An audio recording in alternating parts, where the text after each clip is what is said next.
Hi peeps, a couple of years ago I got inspired to build my own pedalboard. I looked through the interwebs for ideas and projects, some of them you might recognize here. Just a heads up, this pedalboard build is by no means detailed or having the intention to be a complete walkthrough. It consists of the picture I took while I built mine, with no intention at that moment of putting it into a clip on YouTube. However, I think that it still has a purpose to show that it's possible to build your own pedalboard with a bit of an effort, and it may inspire someone even though it's not a step-by-step instruction. Some things may be obscured and omitted steps may need to be figured out before you start building your own. Start with the pedalboard.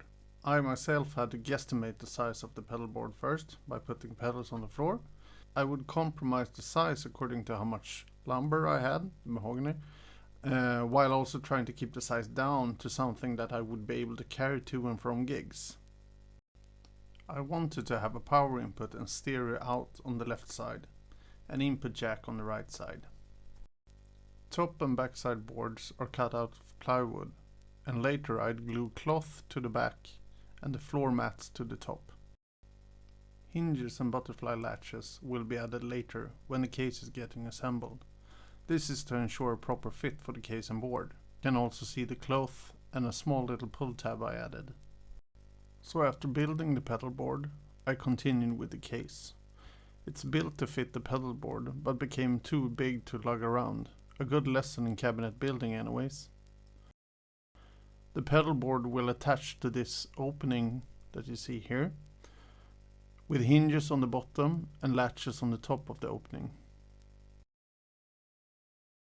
The insides of the case was sprayed black as a protection and for aesthetics.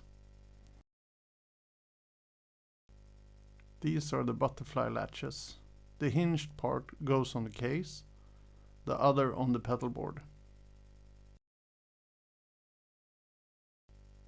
After measurement, I routed out on the cab and pedalboard so that the hinges would sit flush with the sides.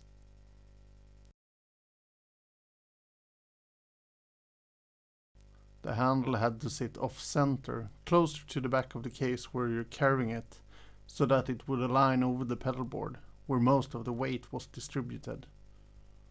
Otherwise it will tip towards your leg. To cover the case and bottom of the pedalboard, I decided on a cloth rather than tweed or Tolex, and choose a cloth that is sturdy, quite stiff, but fairly pliable. There's surely a local sewing shop that has an assortment of cloth, or Stu Mac and similar has certainly Tolex and tweed if that's the look you're going for. I bought and used a spray glue and some sort of equivalent to hide glue that I brushed on the flat surfaces of the case. It tends to be quite sticky, and I seem to remember that the spray glue was for some of the finer details, corners and stuff, and I would let the pieces of cloth rest between glue up.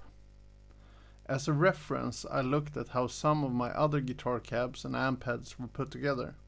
The occasional YouTube video also worked as a good reference point on how to cover cabinets. This is a critical part of the construction to get a good end result, so pay good attention to videos and details on your other cabs. The butterfly latches sit flush and nice with the cloth going under the latch, both on the case and on the underside of the pedalboard.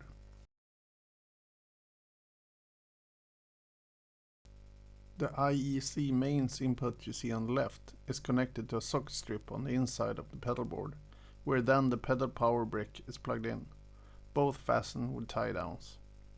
The left and right output jacks are going to monoplug cables sticking out on top of the pedalboard. That's where I connect the last of the pedals, either out from a stereo pedal or in a wet-dry configuration depending on mood and need. On the right side of the pedalboard I have an input jack, a Strat style input jack, where I connect the guitar, or run a short cable from the wireless receiver sitting on the pedalboard. It gives me easy access. It's a bit protected since it's at an angle from the board. After gluing the floor mats to the top, for the velcro on the pedals to stick to, I also needed to drill some holes where the cabling was supposed to come from underneath. It looked fairly good the first couple of iterations I did. The ins and outs comes up from underneath, but all the cabling, power cables and signal cables that run to and from the pedals in the signal chain runs more or less above, and I suppose that's something I need to reconcile with. I have a tendency to switch out pedals, pedal order, wet dry, full stereo and so on, so I will most likely continue to have a mess of a pedal board, but at least I can carry it with me. I hope you find this video interesting and informative, and hope you go about trying to build your own pedal board and pedal case. Feel free to subscribe to the channel. It would be much appreciated. Bye for now.